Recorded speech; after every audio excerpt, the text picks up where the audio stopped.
देखे तो दुख का लश्कर भी शिकस्त खाए लड़खड़ाए, वो जिसको देखे तो दुख का लश्कर भी शिकस्त खाए लड़खड़ाए, लबों पे अपनी मुस्कुराहट बना के रखना कमाल ये है। जनाब इम्तियाज अली साहब, जोरदार तालियों से सरवाइए।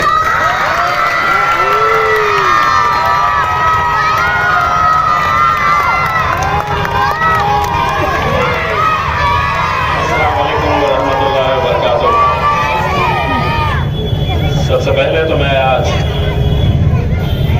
जो तकरीबन 300 लोग ट्रेन एक्सीडेंट में मारे गए हैं, मैं उन सभी को खिराज अकीदत पेश करता हूँ। ज़िंदगी और मौत का फासला कितना कम होता है। मैं निकलने से पहले एक वीडियो देखकर आया। एक बाप लाशों के ढिगार में से अपने बेटे की लाश को तलाश कर रहा है जो इस ट्रेन एक्सीडेंट में मारा गया है। आप तसव्वुर करिए कि जो लोग ट्रेन में बैठकर निकले थे उनकी मंजिल कहीं और थी, लेकिन अल्लाह को कुछ और मंजूर था, उनका सफ़र वहीं ख़त्म हो गया। इसीलिए मैं आप तमाम से ये कहना चाहता हूँ कि जब तक जियो, एक एक पल, एक एक लम्हा अल्लाह का शुक्र अदा करके जियो। मौत किसको कब आ जाए ये कोई नहीं जानता है। मैं आप लोगों से आज ये भी इल्तिजा करने के लिए आया हूँ कि 7 तारीख के दिन बॉम्बे हाई कोर्ट में हमारे शहर के नाम के ताल्लुक से फैसला लिया जाने वाला है। ये लड़ाई में आप लोग हमारे साथ कांधे से कांधा लगाकर खड़े हुए। हमने सरकार से पैरवी की, सरकार से नुमाइंदगी की।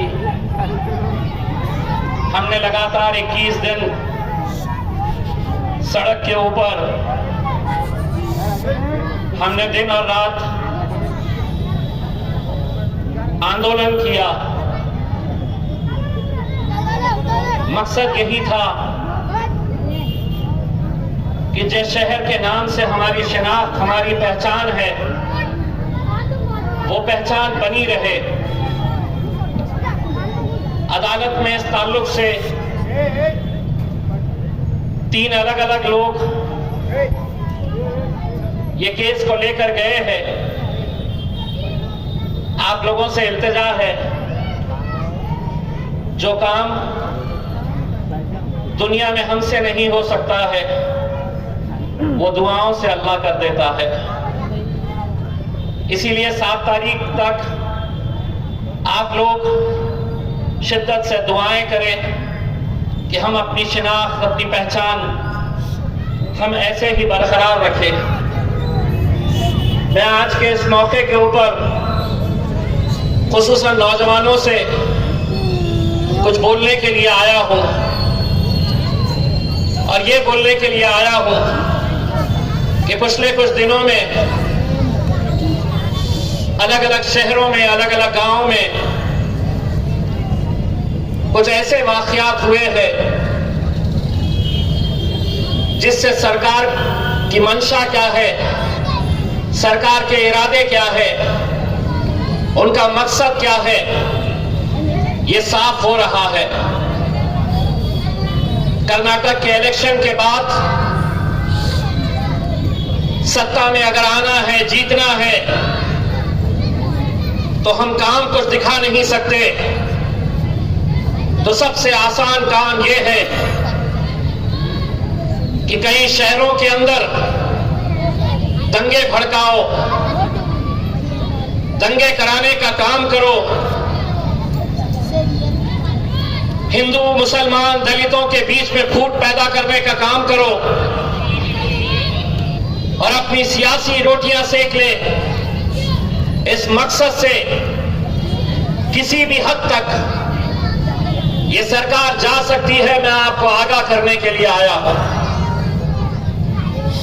ऐसे हालात में ये हमारी हम सब की जिम्मेदारी है, खुसूसन नौजवानों की,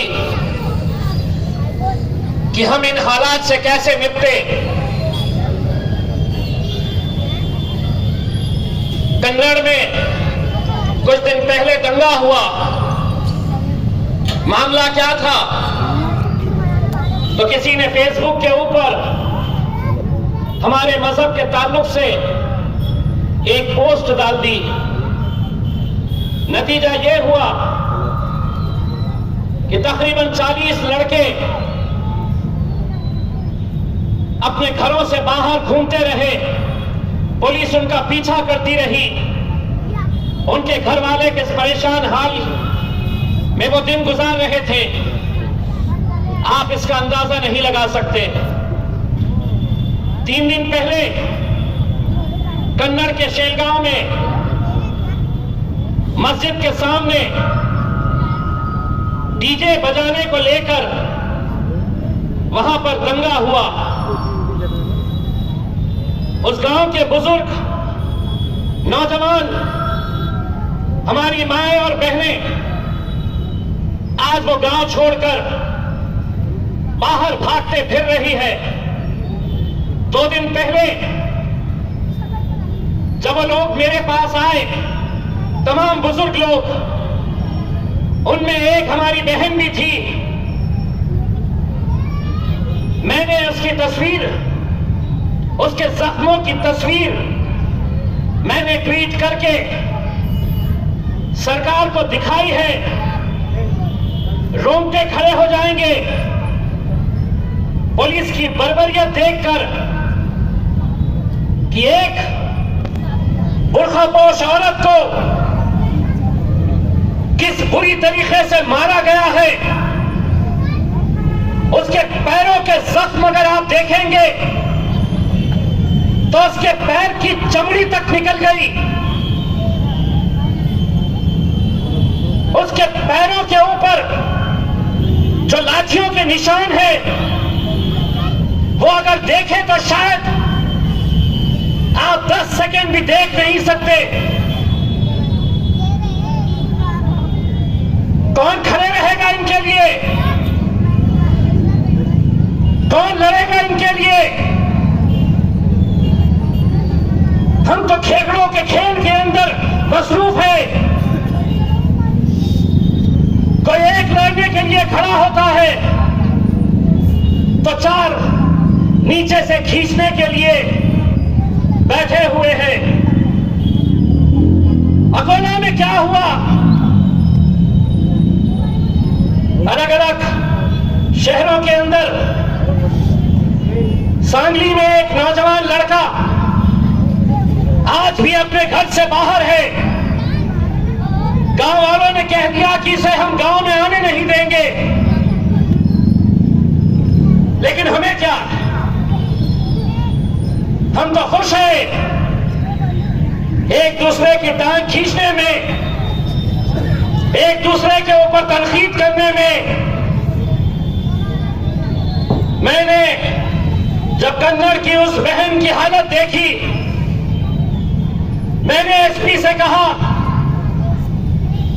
कि ये जो पीआई है पिशोर पुलिस स्टेशन की, कोमल शिंदे, मारने वाले 4 मर्द पुलिस वाले थे जिन्होंने उस हमारी बहन के ऊपर किस बर्बरियत के साथ लाठियां चलाई।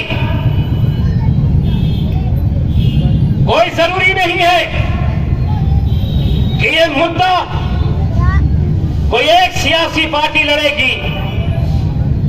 ये मेरी आज सबकी लड़ाई है। मैं 2 दिन का टाइम औरंगाबाद पुलिस को देता हूं। अगर उन पुलिस वालों के ऊपर कार्रवाई नहीं हुई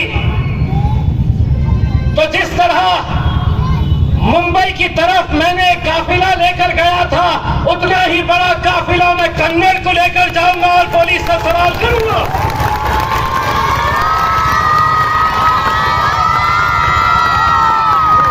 और तुम्हारा काम महज ये समझेंगे कि ये लड़ाई तो इम्तियाज जलील लड़ेगा, मैं तो सिर्फ यहां पर आऊंगा, सुनूंगा, जलसे में बैठूंगा, तालियां बजाऊंगा। अगर सब एक ताकत बनकर खड़े रहे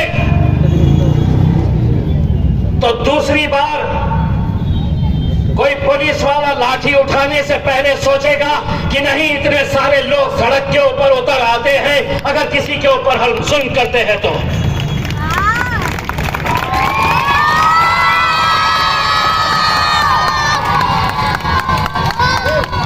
मुझे मालूम है कि राणपुरे के उस दंगे के बाद बहुत सारे बातें मेरे सामने आई। मैं एक बात कहना चाहता हूं, चाहता तो इम्तियाज जलील भी उस रात अपने घर में बैठा रहता। लोग कहते हैं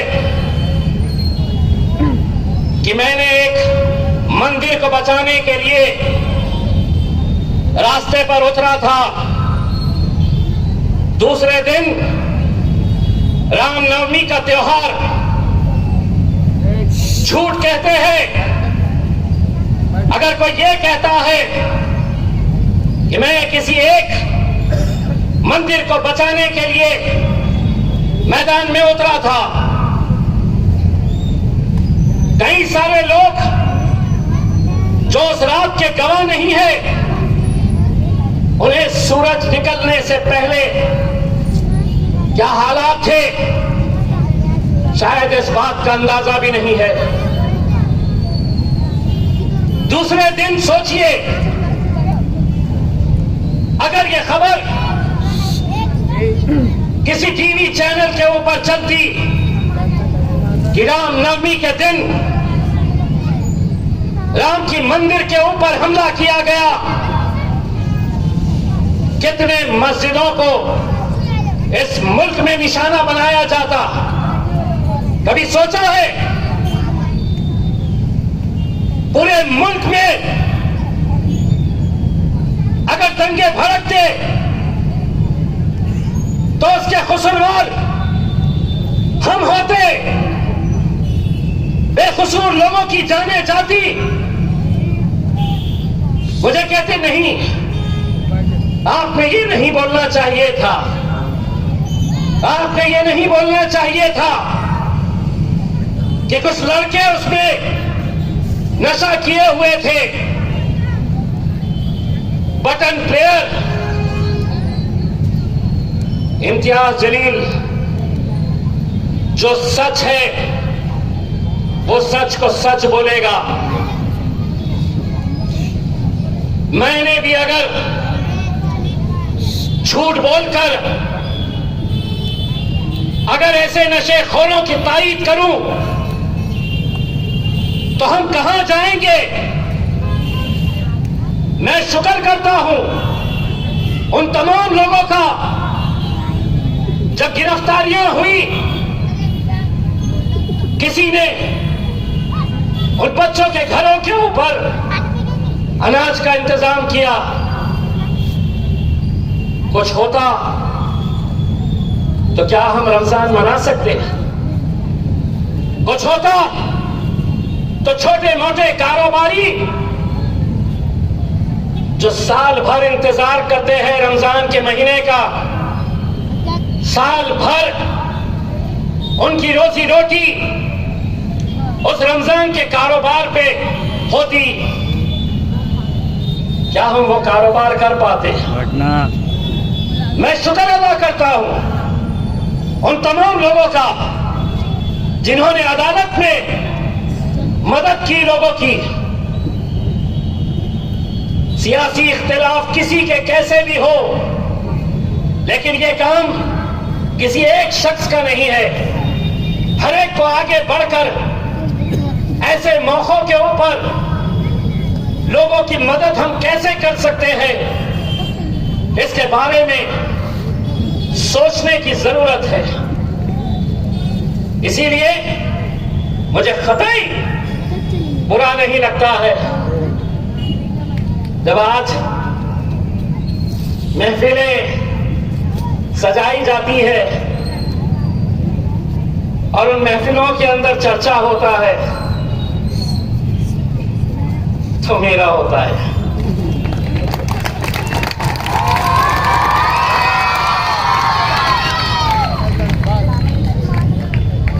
मुझसे इतनी मोहब्बत है तो आओ मैं तुमसे गले मिलने के लिए तैयार हूं।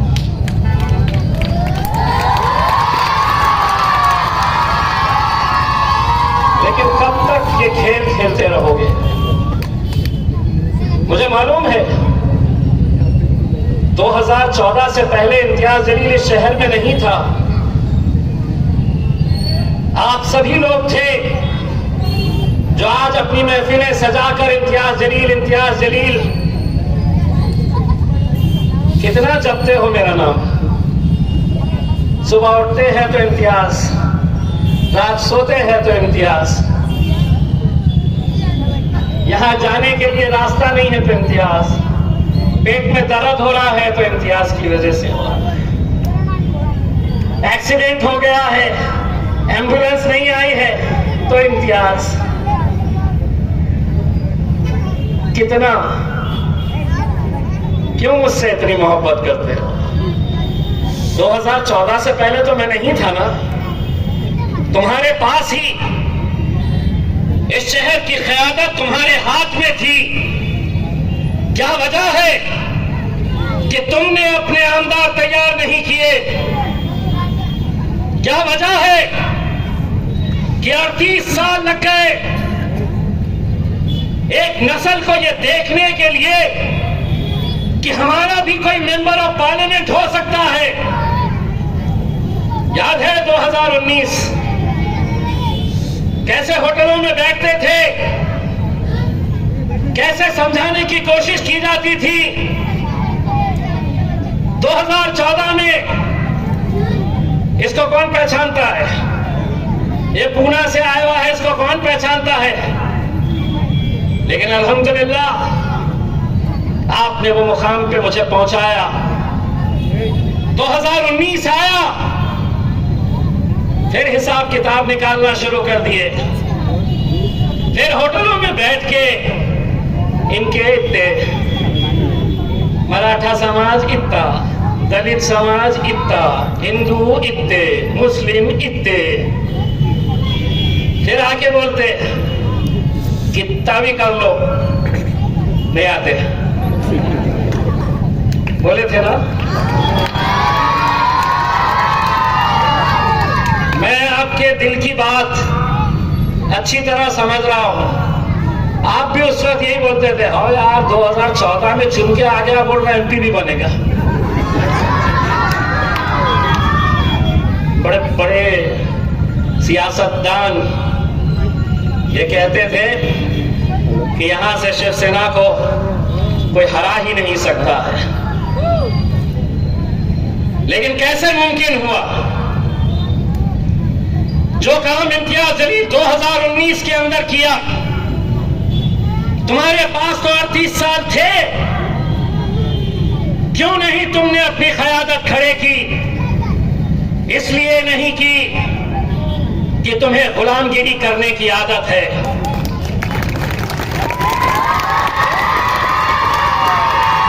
तुम्हें औरों के तल में चाटने की आदत हो गई है। जिस शरद पवार को तुम अपना नेता समझकर उसके लिए कुर्सियां और चटाई बिछाने का काम करते थे, आज इम्तियाज जलील और शरद पवार के बाजू वाली कुर्सी के ऊपर बैठता है। जिस कांग्रेस के गुलाम ये कहते थे कि ये इसकी सेटिंग हो गई, अब वो आराम से जीत जाएगा, फिर से ये सिर्फ वोट काटने के लिए आया है।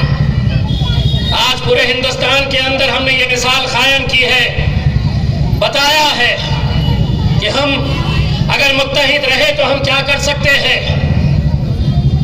मेरे भाइयों, एक बात समझ लीजिए, आज जिस दौर से हम गुजर रहे हैं, मैं अभी एक प्रोग्राम में से आया हूं। निर्भय बनो नाम का एक यहाँ पर कार्यक्रम था। वहां पर एक बहुत बड़े शख्स ने अपने भाषण के अंदर ये कहा, जो बात मैं भी कह चुका हूं, कि ये सरकार किसी भी हालत के अंदर महाराष्ट्र में, हिंदुस्तान के अंदर दंगे कराने के फिराक में है।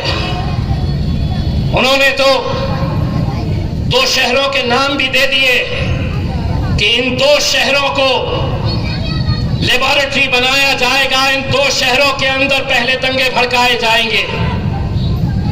हमारे पास भी ये कोशिशें हो सकती है, लेकिन हमें उन जज्बाती बातों के अंदर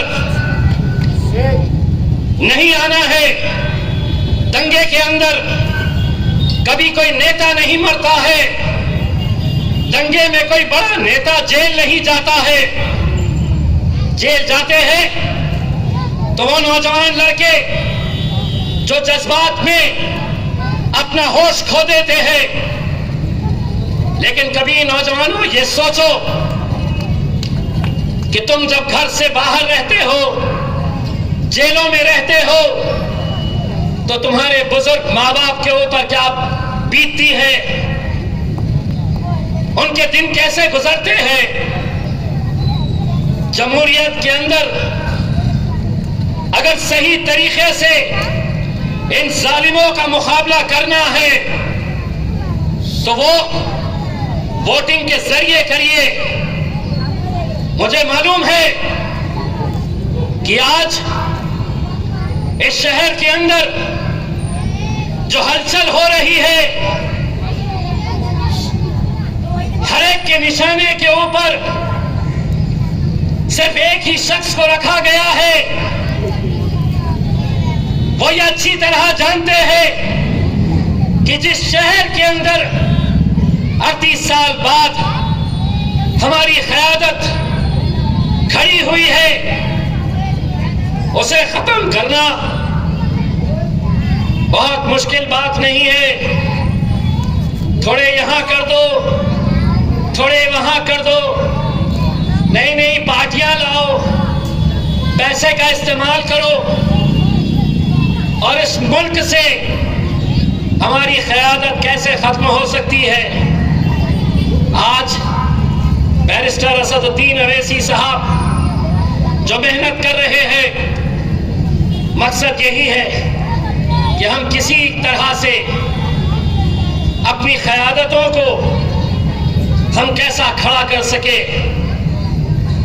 लेकिन मुझे मालूम है कैसा डसेगा कौन, मुझे सब पता है। लेकिन किसी का खौफ मुझे रोक नहीं सकता, लेकिन किसी का खौफ मुझे रोक नहीं सकता। जंगल का हो या हो आस्तीन का, सभी सांपों की नस्लों को मैं अच्छी तरह से पहचानता हूं।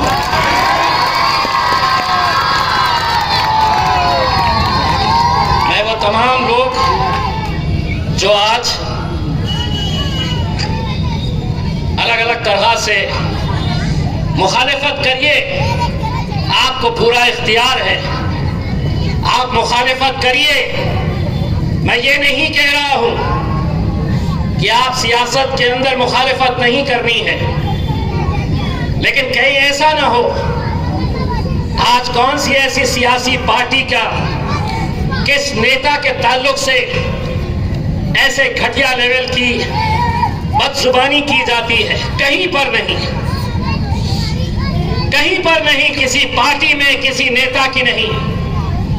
लेकिन आज 1-2-3 यूट्यूब वालों को जमा कर लो और बस बयान दे दो इम्तियाज जलील के ताल्लुक से और ये समझ लो कि मैंने बोला बहुत बड़ा हो गया हूं मैं। इम्तियाज जलील दो तरह के हैं। एक वो इम्तियाज जलील जो खानदानी है, जो पढ़ा लिखा है,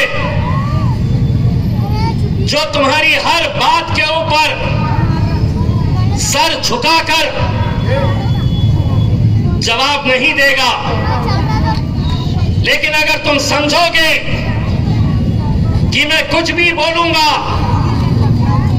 तो दूसरा इम्तियाज खासदार इम्तियाज जलील है।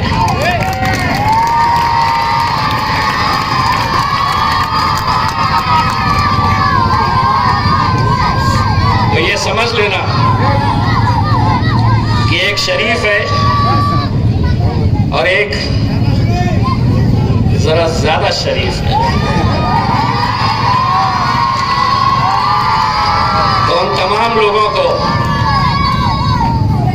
शाहरुख भाई ने बोला था ना, हम जरा से शरीफ क्या हुए सारी दुनिया बदमाश हुई।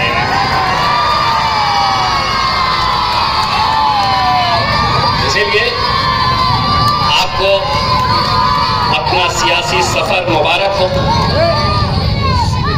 आपके सियासी सफर के अंदर हम रुकावट नहीं पैदा करेंगे और उम्मीद करता हूं अगले बार आप अपनी जबान के ऊपर काबू रखेंगे। बहुत बहुत शुक्रिया।